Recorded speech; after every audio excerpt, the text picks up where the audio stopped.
Okay. Good to see you, Mr. So Clark. good to see you too in the season of thanks and giving and now giving. It was like thanks was a little bit before, and now it's giving. So Yeah, thanks and giving and give for yourself all that wonderful stuff. It's a nice all. season. I love this part of the year. Don't you? It is. It's a good time of year. You know, it's when we're recording right now. It's pre-Christmas, but you guys will hear this after New Year's. So we're gonna go ahead and say Happy Thanksgiving to you.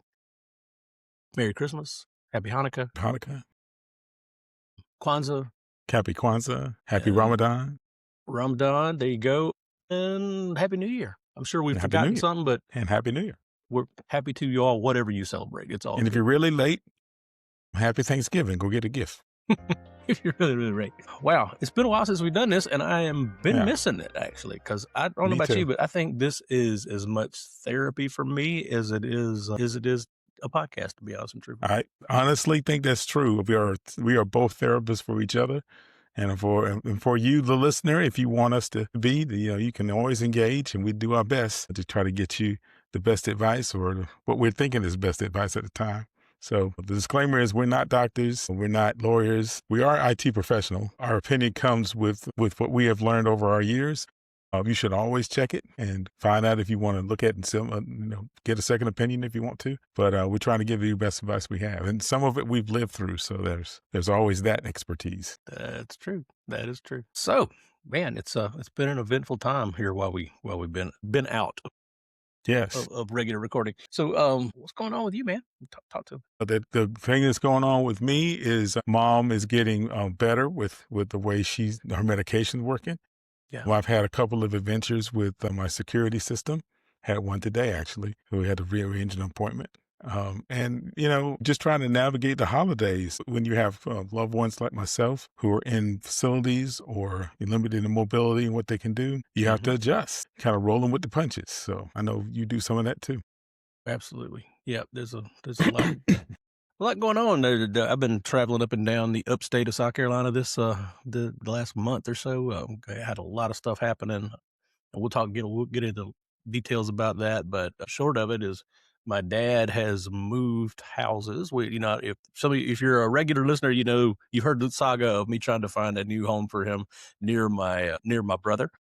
We found one. It's working out great, and we finally got him moved in this past weekend. So we'll talk about that a little bit here too. Gosh, we've got all kinds of things on our list today, don't we? On our rundown over here. Let's see what you want to start out with. You go first. Well, I think we ought to start out with the thing that you and I talked about a while back, which is, for Thanksgiving, and there are lots of people doing caregiving. I know some of you are using this show as a way of giving yourself some time or meditate on things like that. But we want to both, Barry and I want to say that nobody's ever said it to you for this year, that we thank you for doing the caregiving you're doing for your loved one. Absolutely. Sometimes that goes unsaid. And sometimes you just need to hear it. Okay, so you've heard it from us. We've actually said thank you. Thank you. You're doing Thank a you good for thing. your caregiving and for helping your relatives or your loved ones or all of those folks out, because you need to know that you are loved and appreciated, and what you're doing is good. Yeah, and you know what? Your loved one wants to say that to you. They think you know that. So we're saying it for them right now. Yep. They may not always know exactly how to say it, or they may say it in ways that doesn't sound like it. Yeah. But they do. They do. But they mean it. They are they appreciative. I think we need to hear that as caregivers every once in a while, just to know that, just to hear it in your own head that, somebody sees what you're doing and what you're doing is appreciated. It's a good thing. For sure. So, wow, let's see here. We got a jam-packed thing. So it's hard even to take what to go to next.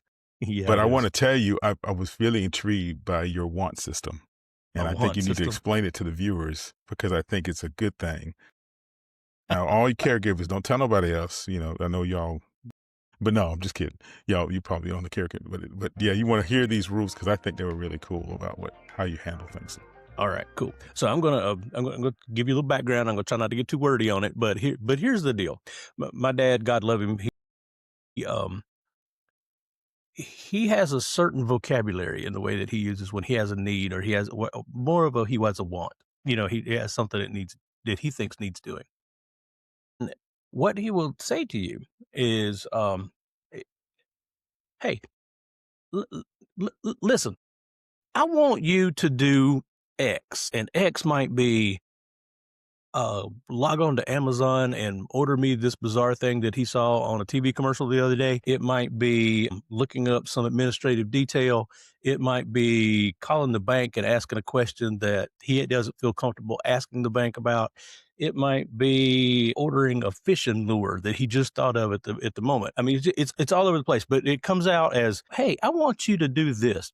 And personally, I know he means that when you get time, would you please take a moment and do this thing for me because I'm having trouble with it and I can't articulate that I'm not able to do this thing.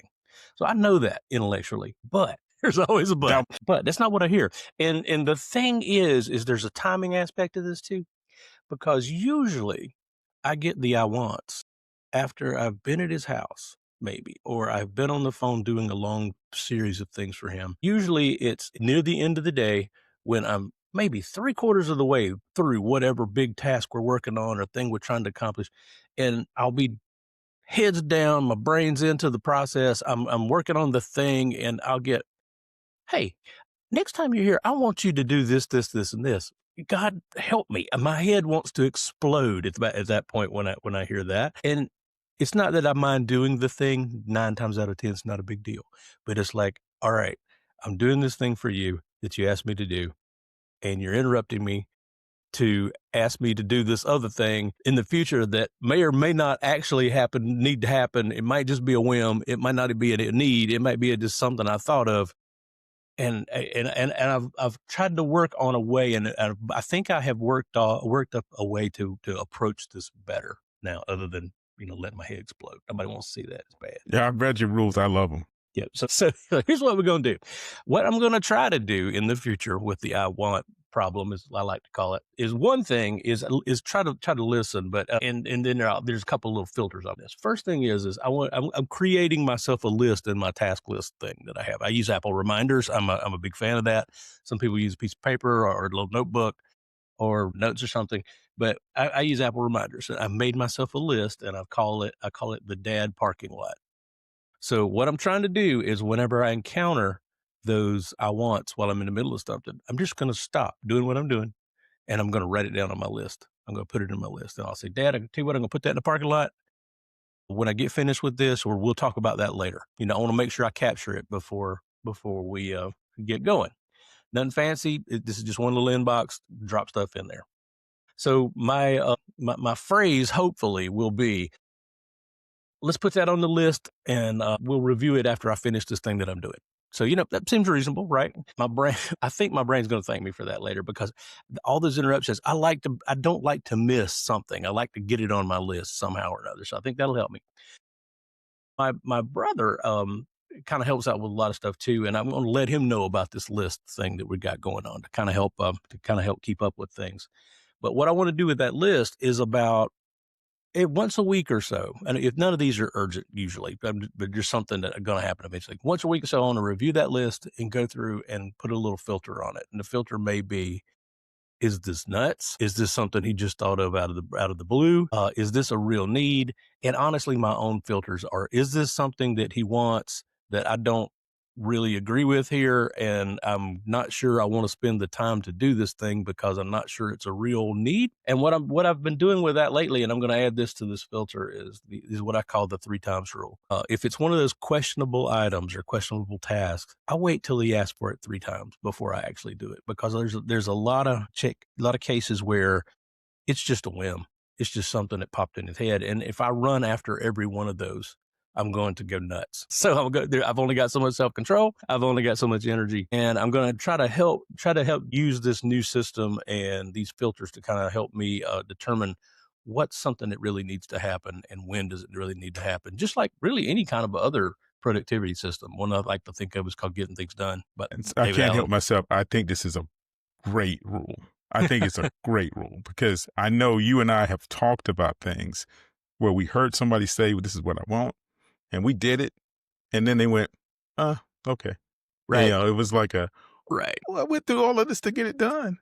Yeah. And now so it needs to be a driving force in their lives to put more work to it. I think this is a great way of doing it. So Well, cool, I man. love your list. So I will report back to see how this goes, but Okay. I think it's going to help. It's helped to move that this, similar things have helped in other parts of my life. So we'll see how it goes. Well, I think you But should mention the last part too, which is the big, small, and whim yeah, part of that. I think you should say that. well, I guess this is it really. That when we're going through and we're sorting these items or reviewing them later, I'm going to try to look at them with things like, is this a big item? Is this something that I need to handle for sure? Then I'm going to assign it to myself. Is this a small thing or is it a local thing? Like right now in our new world order here, I live a lot further away from my dad than my brother does. Actually, my brother lives just a couple of miles from him now. There are administrative things that that he's not going to be able to do, but I can from a distance. And usually they're big things that deal with legal stuff or banks or lawyers and all that. I can deal with those, and so I'm going to jump on them because I know that's a thing for me. But if it's something that's local, you know, I can't come over and fix his plumbing, or if there's a problem with the electrical panel, or he Or the needs remote to, doesn't work. or the remote doesn't work exactly, or you're having trouble with things like that. I got to delegate those, so I got to give my brother a call and say, hey, could you handle these things? And so that I'm going to try that, and then honestly, if I go through and it was just a whim, I'm going to delete it till I hear it a couple more times. I'm not going to let it take any residency up in my brain. It needs to go away. So I don't know. We'll see. I'm hoping it's going to work. It's like Merlin Mann, I think, is one of the podcasters that I listen to a lot. He likes to call it, this is my new thought technology. So I want to see how this works. I think I'm incorporating it. As a matter of fact, I think some of it I already do, but now that your 4-step plan makes a lot of sense. So we're throwing that in the show notes. Y'all can go back and read it. It's really good, guys. I read it a couple of times already. I'm like, oh yeah, I'm doing this. This is definitely working. I can't take all the credit for it. Between early in the morning, sometimes I have these conversations and try to roll through these these ideas with Chat GPT, and it helped me kind of solidify all that Sure. down into a small little Sure. thing. So yeah, that's where we're going on that one for sure. Well, see how it speaking of goes. ChatGPT, Yep. for those who don't know, I'm in the middle of Christmas season. I'm actually through a lot of my gift giving already. I'm actually way ahead of the job. And I've been watching a lot of YouTube lately. I know you have too. Of course. And I found one of these videos and it has spurred me on a list. And I put a lot of information in the show notes about it, maybe too much. So you decide. But there was a video that came on and what it said was 80 gadgets for the elderly and disabled that you can buy on Amazon. I went through that thing. It's pretty cool. And it's a 30-minute video. It's a good read. But what it does is it goes to all 80 of these items and it gives you just a snippet, like a mini commercial of it for 20 seconds to show you what it does and what it looks like and gives you an idea of about price. All right. So I, of course, went through all of it. And I actually have bought a few things for my loved ones based on what I saw. But I thought it would be cool to make a guide out of that. So what I did was I used some AI helpers on this. So I had actually taken all 80 of them. They're in the list. They're in the show notes. I also asked that AI to categorize them by category, to give you pricing, and to pick what it thinks are the top 7. And I thought I would list the top 7 for you to sort of see. And so, let me make sure I find it because we got to show this a little bit. But yeah. Right, yeah. Okay. Gotcha. So I'm headed toward it right now. There it is. All right. So here are the top 5. There was a medication dispenser. Prevents mismeds and alerts. There was a patient lift. So if you're a caregiver and you're dealing with somebody who weighs a lot more than you, this lift helps you move them around. Cool. There was a toilet seat lift that helps people move from the bathroom back and forth. And it was very inexpensive. Support rails that you can install. A shower chair that you can put in the bathroom. That's the top 5 for caregiver priority. Shower chair with the back, yeah. Yeah. And then there are some really cool ones that don't cost a lot of money. Some of them were between $40 and $80, like a stair cane that allows people to move up and down stairs evenly with a cane. Very cool. So it's actually, when I saw it, I went, oh, that's cool. So my mother has a couple of steps in her house, not a lot. But she has trouble lifting the cane up. So this one, you just put it on a stair and it lifts you up. It's actually stair stepped to fit in that. It was only $40. Sweet. So really nice gifts that are out there. So I've taken some time and made this guide for you to go through.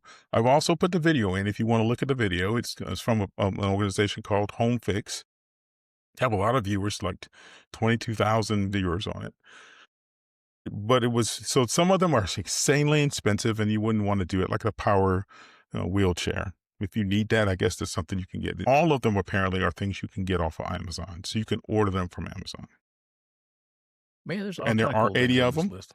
Yeah, it's really cool. So I got intrigued by going through that. I actually made a list with all 80 of them, and it has price references on each one of them. So you can look at it. Like there's some that are $10 and some that are thousands of dollars. Mm-hmm. So, and actually some of it's pretty cool technology, because maybe you could see it and go, oh, I need to talk to somebody about that, because maybe that's something that I need for my loved one. Like obviously the one that's a stair cab, which actually lifts somebody upstairs. Yep, You yep, have to yep, do yep. some installation on that. But maybe you have never thought of that as something that is available to you. So look at the list. See if it gives anything on it. I know it would be more appropriate if you see it before Christmas, maybe give it something to Christmas. But you know what? Some of these gifts are good anytime. They are timeless all year long. I mean, All on. there's always birthdays. You never know. There's always birthdays. There's always things you just to do to show people you love them. Yeah. So we grouped them out, and they have a very good list. It groups about 10 different categories, some for 5 to 10 on the list. And I just thought it would be a cool thing to include. So we put it in the show notes, and y'all look at it. I'm looking through this list, and there's some things on here I want. I mean, wow. That Yeah. the one that's kind of intriguing me right here. It's gyroscopic couch console tray. Oh, that Yeah. looks cool. It's like Yeah. I almost saw that. impossible to knock over, I guess, or you could put, Yeah. it's going Yeah. to take care of Yeah. things like that. Oh, that's slick. I love it. Love it. Yeah, I think this could help out a lot of folks. Yeah, I believe there's a lot of good stuff in here that our folks would be interested in. So yeah, we'll put it in the show notes and do our links for everything that we need to put them on there. So yeah, cool. And they do other videos for other things, like, 50 things that are available on Amazon for this. But I saw this one and went, oh, this is cool. We need to incorporate that. So Bobby's got some interesting things to talk about Medicare calls here in just a few, but I just got a quick update. There was an episode or two back, we talked about a weird Medicare scam where my wife got her Medicare statement and just happened to be looking through it, and there was a charge for like $16,000 to Medicare on her behalf for catheters, medical catheters. She has absolutely no need for those things, does not use those, and we're wondering why it's on there. So she called and reported it. Turns out, yeah, they had seen, they just were appreciative to have getting a report about that thing, and said, yeah, this is a scam. Thank you for letting us know about it. And they kind of took it off, that sort of thing. Well, not too long ago, gosh, a week or two ago, friend of the show, Steve, called me and said, hey, or called actually my wife and said, hey, is this the kind of thing that you saw on your Medicare scam thing? Turns out he had the exact same thing. It was a medical, Wow. it was for catheters. It was a big charge to his Medicare thing. So I got to doing a little bit of digging. And as it turns out, this is like a big story. It's being called one of the country's largest healthcare fraud cases ever. So what it comes down to is federal authorities have charged 11 individuals for their their alleged involvement in a scheme that fraudulently, and I can't say that word, billed Medicare Fraudulent. for $10.6 billion. That's billion with a B, y'all. Come on now. Mostly for medical supplies like catheters that were neither requested nor received by seniors. The crime ring, which are reportedly operated out of Russia and Eastern Europe, used the personal information of over 1 million Americans to submit fake billings and the Department of Justice stating that it represents the largest loss amount ever in a healthcare fraud case. Can you believe Wow. that? 10.6 billion. My goodness. Well, so that leads me into this other conversation about the incessant. When I was home for Thanksgiving with my mother, I was inundated. We were inundated by calls that were coming for her asking about Medicaid and trying to get her basically on Medicaid C. So, couple of things I want to make sure that our users know. Forgive us if we're talking to people not in the country who may not understand what we're talking about. Medicaid is actually a a healthcare system for our government provides, typically for elderly, but can be for other people with need, that provides healthcare for this. Now, it's not a complete system. It's not a complete overall system, but what it does do, it's broken up into really four parts. It's Medicare A, which is insurance, Medicare B, which is medical insurance, which is your doctor visits and your outpatients and things like that. C, which is Medicare Advantage, which things that you can do with a private insurance plan. It gives you plans for drugs and dental and hearing. And then D is actually prescription drugs if you have particular need for that. So there are a lot of people who already get A and B without doing anything. Part This of is your plan, just to clarify, this is Medicare. Medicaid Medicaid. is a different thing altogether. Yeah, yeah, Medicare. Medicare. And so there are lots of people who call about Medicare C because you can add it as an option. It's from a private insurer. Some of those calls are probably legit, but there are a lot of calls, I bet, that were doing things, setting up the information for what you just talked about. Was a huge medical scam through this. So if you get inundated with these calls, you have to tell your loved one first what to do. If you get it, don't engage. Don't provide information. Don't say yes. Don't, because that confirms a name. Make sure that you never share your Medicare number, your social security number, your bank information, or your date of birth. They can do it in subtle ways. They can say, how old are you? And Mhm. you say like I'm 58, then they work it back and they'll get some information from that. Use call blocking whenever you can. Block unknown callers. Use tools out there. We talked about some of them, but AT&T Armor Guard, Verizon Call Filter, Mobile Scam Shield. There are lots of good ones out there. We may do a show on those and talk about them a little bit more. Call block when you can for seniors. And if you're a caregiver, there comes a point where you have to look at your loved one and say, they need to get 500 calls from these people over and over again. And you need to have a plan on what to do about that. Now, you can use things like the don't call list, but that doesn't stop scammers. It only stops legal people who are doing things. And when you find and think you have a scam, report it, because the more they know about what's happening to them, to people, the better they can fight those items. So I'm sure that's how they got involved with doing that one you're talking about. Um, there are a lot of pro tips you should convince your seniors about. If they say they're from Medicaid or they're saying they're on the behalf of Medicare rather, they're not. Medicare never does that. They They don't will not call call you you. unless you initiate it. They're kind of like the IRS on that. So you know that they're lying, hang up, block their calls, do what you can to block those items. So my father-in-law, we're in a situation where his phone is set up in a way that he can't get to all of these items, but you have to get out of it to update it. And so we do that every month. We were such stunned to realize he had thousands of calls in a month, hundreds of voicemail messages. So they are relentless. I've heard some of them on the phone with my mother, and they're not even nice about it. Like they're mean. You can tell they're unprofessional. You do. So just got to be careful of that. And if you're someone who is, you have a parent who's elderly and you begin to notice that there's lots of phone calls happening, Yep. intervene, Yep. Pay attention and because intervene. even the conversations can be really harmful. So we're going to put this information into the call notes too, so you can look at it. Some really good steps in here and really some explanations of what Medicare does and what it is. So if that's useful to you, please use it. Yeah. There's so much around all of this stuff that involves a telephone or a communications medium somehow or another. Seeing a lot of things with a particular relative of ours that this person's having trouble, who had no trouble over the years of being able to text and being able to take and make phone calls and do things. That lately there's been a decline of being able to get into their phone.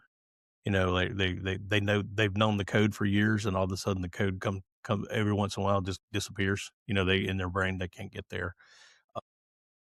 And that's a factor that's come up lately. As a matter of fact, I know one person, or actually a couple people that are friends of the show, who've gotten to the point with of their loved ones that they've honestly had to kind of take their phone away for during certain periods of the day, because they will make outgoing calls at random times for random reasons and not even understand why that's happening. And gosh, just talking with them, that's been a very hard thing to do, but it's also been a very necessary thing for them to do. Staying in contact and communication around these phones it's been they're they're a lifeline for some, but they're a hindrance for others, and it's something we all got to kind of look out for. Yeah, and you have to understand the mentality of a lot of people when they're in this situation that even when you have caregivers who are there for majority of the day, most of the time they're there by themselves. And so Mhm. some of this is loneliness that they will just want to talk to anyone. Sure. Yeah. And some of the scammers take prey on that. So they don't, they ask disarming questions, they act like they're friends, and they just get the information they need over long conversations. I know Mhm. that my mom, if I didn't have somebody there, could get a call from somebody and she might just have the conversation for 5 or 10 minutes that might tell her where she lived, her birth date, And what have kind of no money she clue that has, that all just came kinds of out. things like that that you just don't want to do. So sometimes you have to take a plan that limits that, and that's there for own protection. Yeah. Yeah, it's Classic kinda unfortunate that you're in that kind of situation. confidence scheme things, like, I've Yeah. seen people, like, ask, "Oh, well, you just had a birthday, didn't you?" And, "No, Yep. my birthday is in January." "Really? Yep. Wow, There you mine's go. on January 12th." "Well, mine's on January 13th." Imagine that. And bam, there you go, Before you you know know their it, their they've gotten birthday. information that they can use against us. It also Medicare numbers are valuable. Just the numbers. So you have to be careful, and particularly this time from October to December, there's open enrollment, and so a lot of these scammers use that as a cover to come in and actually do nefarious things. So Yeah, yeah. for sure. Well, man, yeah, Oh, that's all there good is a way to advice. safely do that. If you need to check a plan, there's a way to safely do it. And there's some information in there. One of it's basically 1-800 Medicare. You could call that or visit their site, and you can actually plan for somebody to come in and actually talk to you about it. You don't Yeah. have to wait for somebody to call you. Do it that way. Alright, so speaking about phone calls and thinking about, these kinds of kind of scammy sorts of things. As I said earlier in the beginning, that I just helped my dad move houses. So he's moved closer to my brother, as we said, into a town that he used to spend a lot of time in, and it's all turned out to be a pretty good thing. But there's a lot of things that we run into about trying to make sure we've got all our bases covered about all the things about the move. And I thought what it would be a good thing to do for our listeners is to give them some resources, a place where they can go to get information about, what do you do when you move houses? It may have been a long time since you've done that, or your parents maybe never have done that, and it might be time to kind of bone up on the list. So I've got a couple of checklists, one from the New York Times Wirecutter page and one from NerdWallet, which is another a site that I go to a good bit. Both of those are really good for this kind of information, and I put links in the show notes to things about checklists about this and about what you can think about as you're getting ready for the move. And they've given you good things about, like, 2 months before, do this, to 2 weeks before, do this. And it gives you a nice list that you can go through. I'm not going to go through any details on those, but I think it would be worth taking a look at that if you're thinking about moving, or you're thinking about moving a parent to a new place, or to a assisted living facility, and all those kinds of things. One thing I've encountered as part of this is as we bought the new place, and immediately, as soon as the closing was done, I mean, it wasn't a day or 2 after this, we started getting inundated with scams about, "Need you to buy a new home warranty," is one. The other ones are, "We want to give you mortgage protection insurance," or, "I will need to d is it it's urgent that you contact us about your mortgage." And, it got me, man, I bet at least in the first week, we got at least 15 or 20 of those things. Paper mail, not getting calls, but paper mail with urgent looking things and things that look very official. Yeah. Both of those have been a real eye opener for me, and kind of unnerving for me to see those things. Well, But, the closing of a house and property is a public filing. And yeah, so there are exactly, people and that are looking just for that. 100%. And a matter of fact, I noticed that when I helped some relatives out with when their loved ones passed away, and I kind of helped them through a lot of probate Probate or things. public filing too. Soon Yeah. as you're listed as a personal representative or executor, we used to call them on in the court. That's public, and bam, I started getting inundated with things about, "Hey, are you Yeah. thinking about selling that property over at XYZ address?" There and are that kind of people thing. looking for those opportunities. Some of those leads are legitimate leads from people trying to improve their business. I Sure, understand that. yeah, you But got it. some of them are not. And so when you create a foundation, when you create a charitable organization, you get inevitably all of a sudden you will start to get mail Yeah, from that in the name of that yeah, organization. So yeah, it it's happens, but nefarious. It's what the world we live in. And It's the truth. It's really it's almost like, a skill set that Mhm. degrades over time. I'm sure my parents felt that way with probably phone calls and probably regular mail, but now it comes to every place that you go to. So your email is full of it. Your text messages are starting to be full of it now. The thing about that is it really makes it hard for you to deal with that, especially if you're not looking for it. So Mhm. you have to be that new guard for your parents and loved ones. Yeah, for sure. Yeah.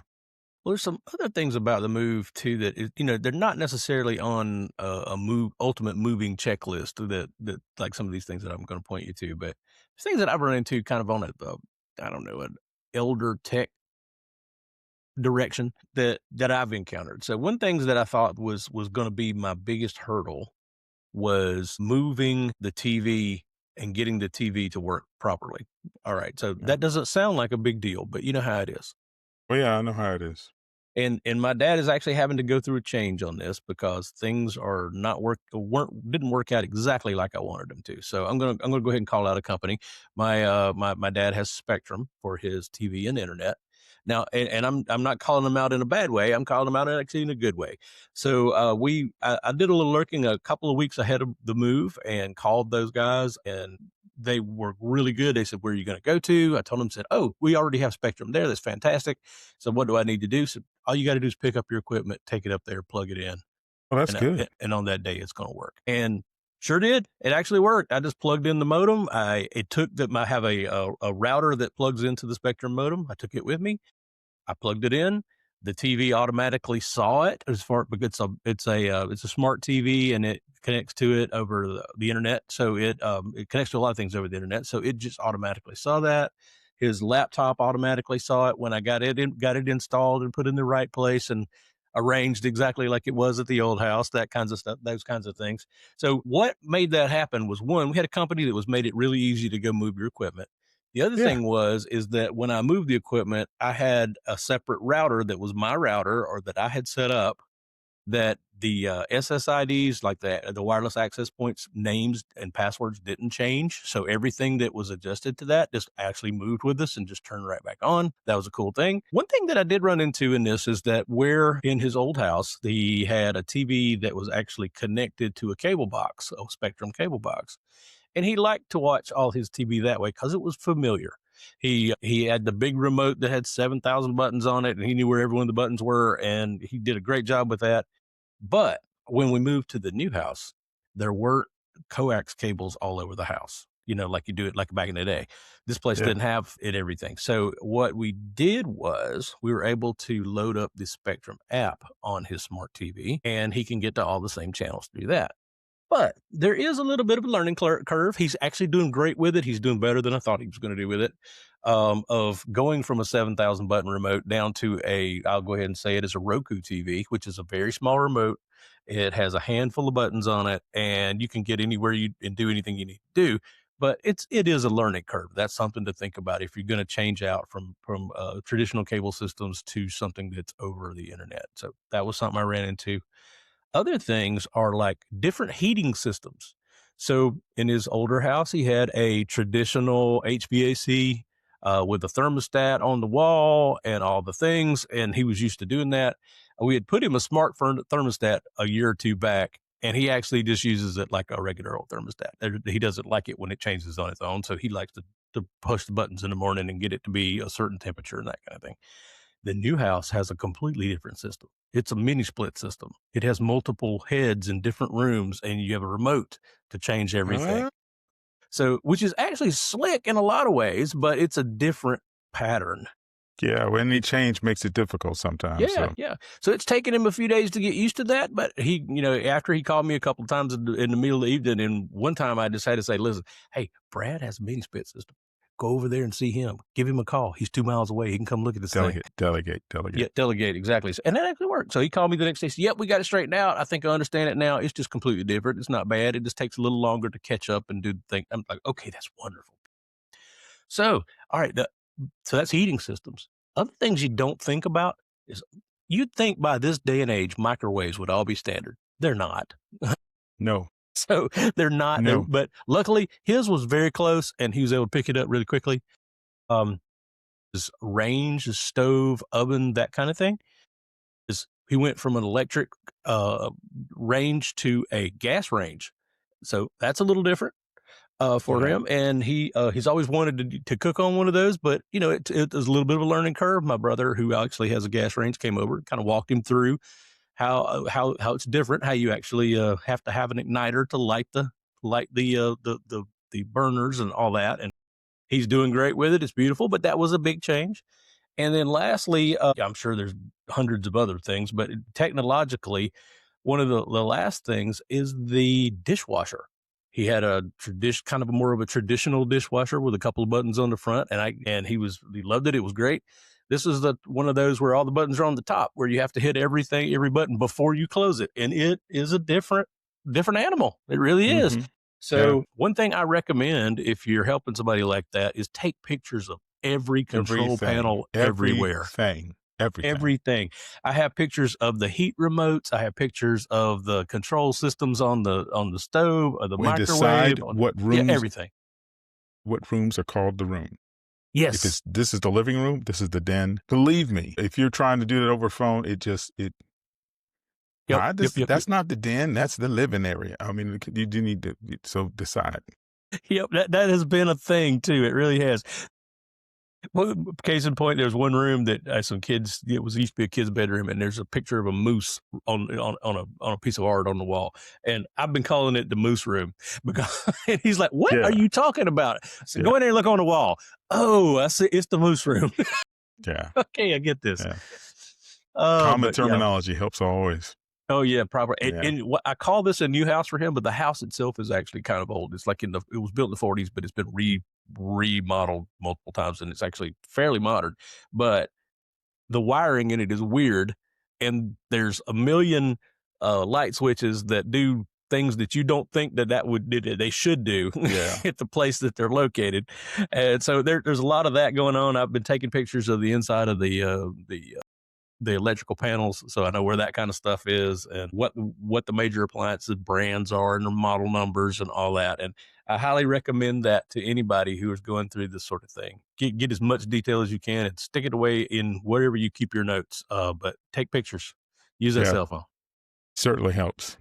Yeah, Yeah. for sure. So that's all been interesting and it's the culmination of a long project. I've been thinking about this for well over a year and getting all the dominoes lined up and then Satisfying. starting to see them fall over is pretty satisfying. Now, Yeah, there's still a I lot to bet it do would be. and it will be, but this weekend was a culmination of a lot of things. We had a lot of help. My brother had a lot of friends who came to the rescue to help us move the big stuff, and that was wonderful. They were so kind, and I want a big shout out to all those guys for helping us out. There's still a lot to do with getting rid of his old place and getting it sold, but there's not time pressure on it right now. So we're going to kind of take a few weeks off over the holidays and chill on all that. I totally get it. So, as you can see, my mantra over there is one of them is chill. So, Chill. I love it. Chill, freeze, cool, frosty, cheer. That's what I'm talking about. yeah, why not? So, Yeah. I don't know. You want to do this last All right. Yeah. You conversation? got one. It's a little This one's a little touchy. Go ahead. sensitive, but I think it's a necessary conversation. So, I'm in a situation where I'm caretaking for my mom. And Hmm. when you caretake for someone of the opposite sex, there are some things you have to think about. And if you haven't thought about them already, you might have thought about them, but not sure how you approach them. And so what I did was I went to some guides and I got some rules for caregiving for opposite sex caregiving. And there's like 7 things here. I'm going to read them off, but they have lots of details in them. I'm not going to go through all of them. Actually, there's more than 7, but I'm only going to do the top 5. So because this can get really lengthy. Dignity at all times. Hmm. So your mantra should be, if you would be embarrassed to do this in public, doing it in private doesn't take that embarrassment from the person you're caregiving. So Yeah. you should always speak respectfully. You should always expose what's necessary for care. You need to make sure that the private areas are covered, and think about where that is. And so if you're a man, there are things that women have that they don't want to expose, and you need to think about that. Get consent every time, every time. Make it a part of your habit. Don't assume consent in any place, shape, or form. Now, even if it's your mom, it's your parents, I think the respectful thing to do, and the thing that makes people comfortable, is that you respect their consent as part of the Hmm. process. So make sure you do that. Explain about what you're doing. Pause if they hesitate. Are you okay with this? That kind of thing. So those kind of things are really important. Make sure you clearly communicate what you're doing, and make sure you're calm about it. If you're not calm about it, then you're not ready to do it. And so find ways to make sure that you communicate your demeanor to them in a way that calmly does it. Don't avoid teasing. Try not to be sarcastic. Don't infantile the conversation. Don't start talking to them like they're a child, because that sets up for better things. So be reasonable and be calm about it. And if they show hesitation, stop. Appropriate physical boundaries. Only touch what's necessary for care. Don't prolong it. Use gloves when appropriate. And this, Hmm. even if you're a caregiver and if you really need to avoid it, but even if you're intimate with them, I'm her son, it's still not appropriate for me to touch her in places that you shouldn't touch. So you need to Sure. be careful about that. And then normalize the situation without minimizing feelings.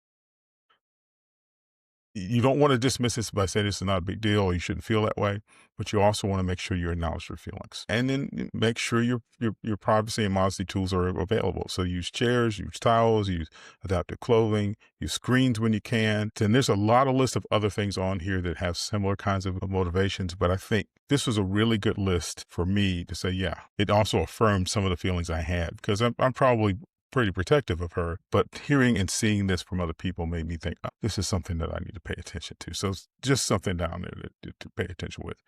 Exactly. Bottom line is be professional, keep it routine, use humor very carefully, and check in with your personal emotion. And so I think it's a really good list. And so we're going to throw it in there, and maybe that'll be helpful to you. I think that's a good thing to do. It's a weird topic. Not a weird topic. It's an uncomfortable topic, It's but it could uncomfortable, be. Yeah, but it doesn't but have to be weird. Put it that way. yeah. Yeah, And there's some things on the male. If you're a female doing with a male, there's some things on the male side of that could be uncomfortable. absolutely So, sure. Yeah. think about that. Talk to some people about it, and especially talk to your family about it, and see what rules you can use together. Yep. Cool. Cool. I think that's good advice, and I think we're gonna have a nice, well loaded up show notes today. Yeah, That you guys will. like a book. Yeah, for sure. And it as always, we'll have a link in our, in the description in YouTube, or in the description also for the audio podcast, that will link you off to our show notes document in Google Docs. And actually, that's where all of our stuff is. It's a long running list, and our latest episodes are at the top, so it'll take you directly there. But we have it kind of separated out in sections for each episode. So you'll know how to get there, but it's one easy link to get there. So I think you'll deal with it and enjoy it. All right, cool. Can you think of anything else to talk about here Oh, today, that's enough, Mister? isn't it? I mean, we've been talking. We've been talking for 42 minutes. What is it? Yeah. It's crazy. 46 minutes. Wow, that's a long one for us.